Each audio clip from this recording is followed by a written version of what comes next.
Welcome to the Explainer on stage.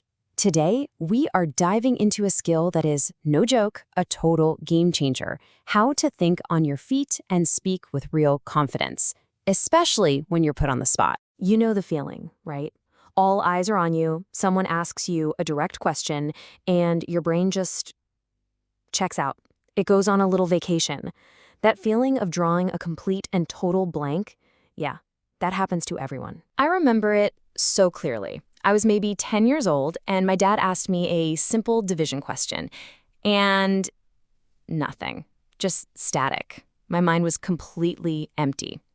He asked again, a little louder this time, and still just a wall of silence. For years, I was convinced that meant I just wasn't smart enough. But listen, if you've ever felt that way, you need to hear this. Freezing up has absolutely nothing to do with how smart you are.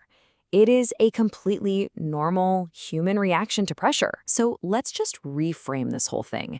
This is not some deep personal flaw. It's a skill. And do you know what's great about skills? They can be trained, they can be practiced, and yeah, they can be mastered. This right here is the big shift we need to make in our heads. How fast you respond isn't a test of your IQ.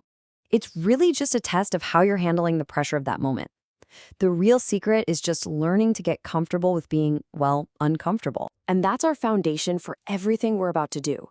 Thinking fast is really just another way of saying staying calm. So how do we actually practice that?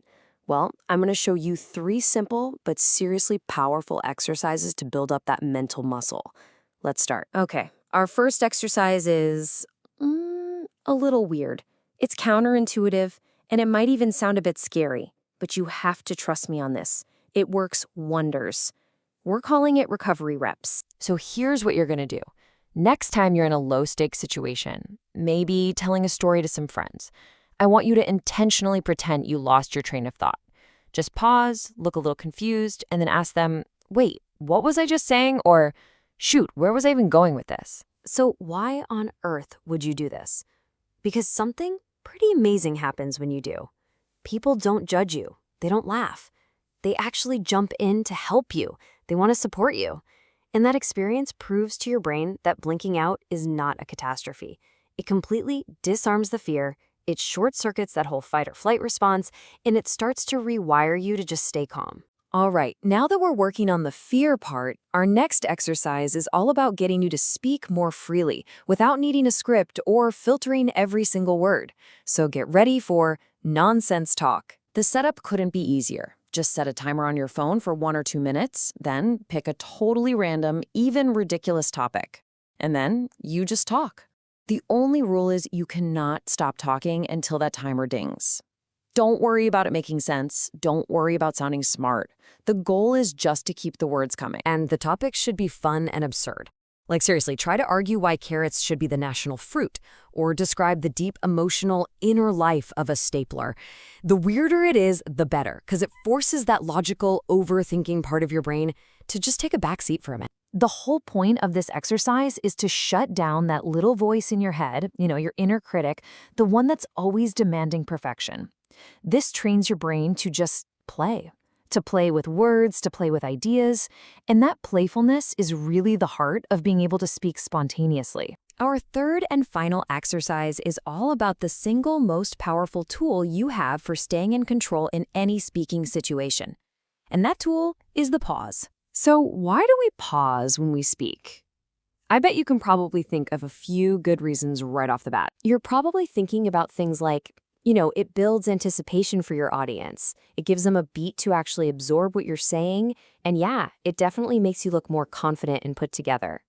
And look, all of that is 100% true.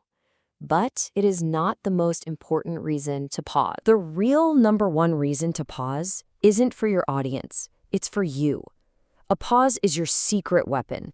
It's how you take back control the second you feel that pressure starting to build. Think about it. When we get nervous, our breathing gets all shallow, our shoulders tense up, and our brain kicks into survival mode. A deliberate pause breaks that entire cycle.